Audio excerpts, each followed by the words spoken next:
Hello folks, welcome to Book Talk number 9. Here's an idea about happiness from a book about gratitude. How much can we affect our happiness? For an answer about that, let's turn again to Thanks by Robert A. Emmons. And in the book, he has a quote about several quotes about everyone having a set point of happiness. Here's the first quote. Researchers suggest each person has a chronic or characteristic level of happiness. According to this idea, people have happiness set points to which they inevitably return following disruptive life events.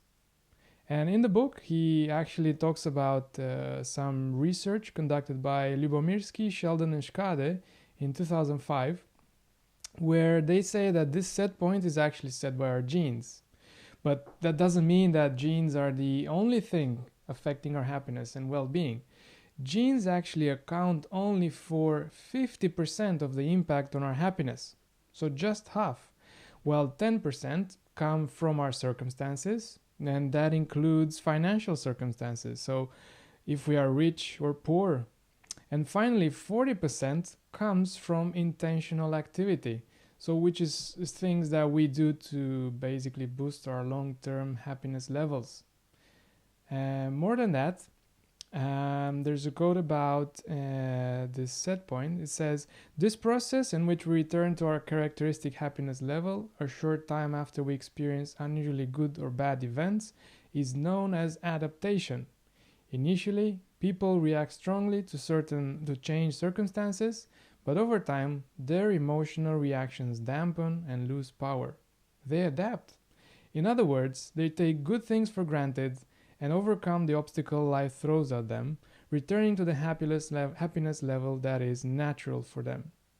And a final quote about another study. In one of the most famous adaptation studies, psychologists compared the well-being and reported happiness of two very different groups. Those who had just won the lottery and those who had suffered devastating spinal cord injuries. They concluded that lottery winners were less happy than most of us would expect, and even more surprisingly, not significantly happier than a control group. And the individuals with spinal cord injuries were happier than might be expected. So there you go. It seems that we can affect our happiness, and there are things we can do to affect our happiness, and being grateful is one of them. I hope you found this interesting. Until next time, bye bye.